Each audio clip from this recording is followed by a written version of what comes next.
We're talking to Ms. Greenlee and Mr. Jordan, and the topic is the organization that Mr. Jordan is the founder and CEO, Partners in the Struggle. And of course, Mr. Jordan, I think we promised that we'd give you an opportunity not only to talk about the organization, Partners in the Struggle, but to talk about some of your experiences dealing with this particular organization and what you would like to see happen in terms of making you more effective in doing what you're doing. Well, first of all, as far as making the organization effective, I think the families whose loved ones have been murdered, they must come out and be active. They must be proactive, they must be vigilant, and they must be steady in keeping the memory alive of their loved ones who've been murdered.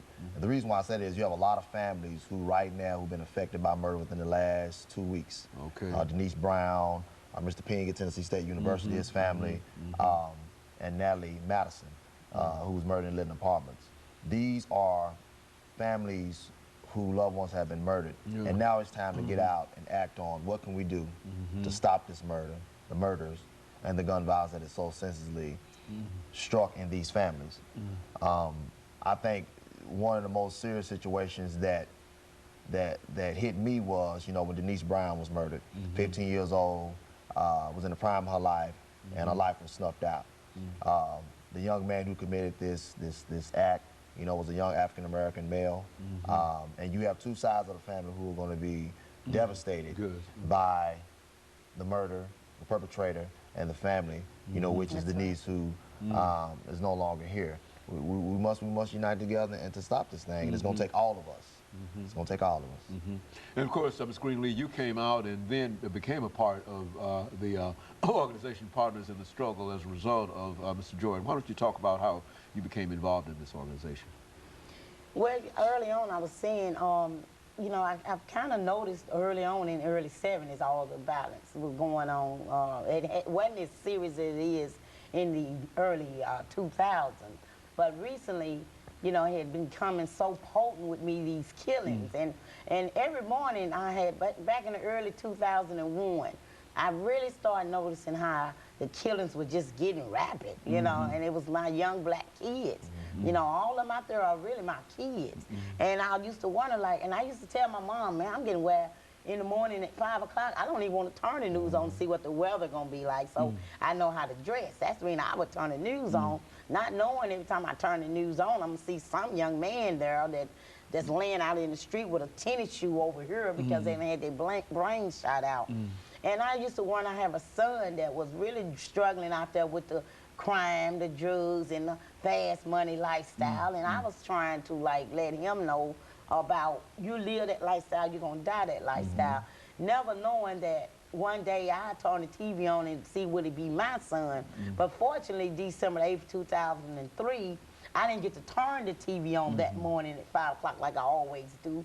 I was awakened out of my sleep from a phone call from my uncle telling me that the son that I didn't want to see on the news was rushed to Vanderbilt Hospital with a gunshot wound to his head, well, to his neck.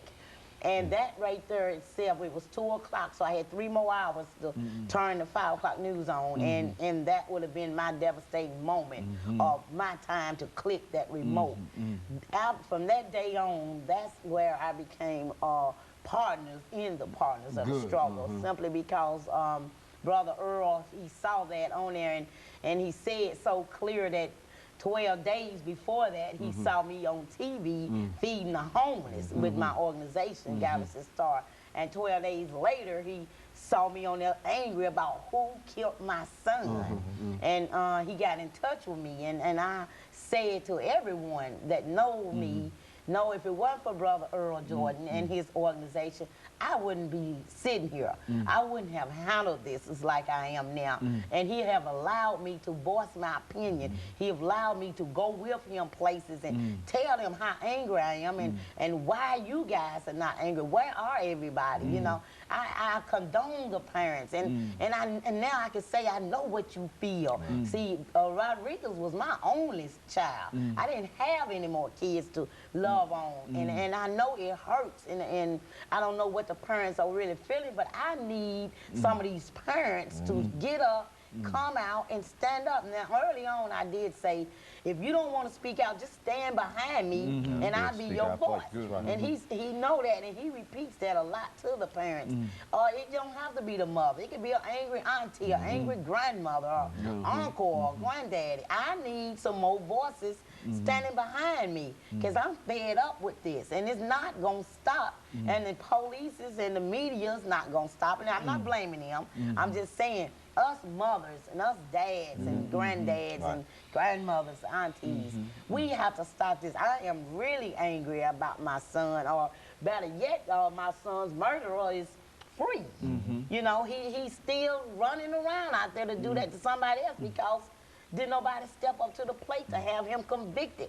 I didn't have enough evidence to have him convicted. I don't know what happened right today. System failed us. The system failed us. And so that's why I will always be where he asked me to be, and I'll always speak out and still let them know all of these kids that done got killed after my son. And I just have to say this right quick.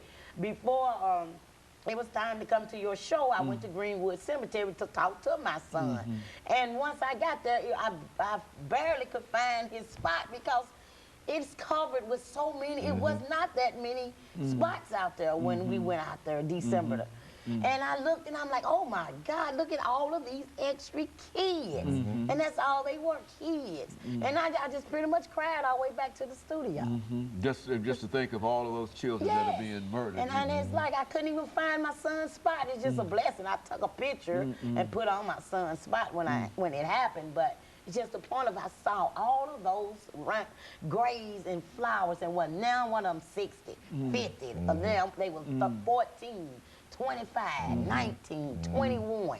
It's scary, and it done got out of hand, and we need some help here. This man had this kind of organization and this kind of time and this kind of heart to support people like us. Show to God we could get up and stand and fight for what he believed in, and help stop some of this homicide. And the one can do it. Not only the mothers, just anybody who might be in any way connected with those young people, because they left a memory here, and somebody ought to be concerned about that. I heard a young lady on the radio, 880, and she was saying what we need to do is get our kids back to the dining room table. That means you take that house shoe or that little shoe and you spank them, and you could be the next door neighbor, but it's time for all of us to get back and raising our kids, not just the ones who live in that house. The down the street neighbor needs to step up now. Very good. And of course, let me take this second commercial break, after which we'll talk about some other things. And we'll be back with you following this second very, very short commercial break.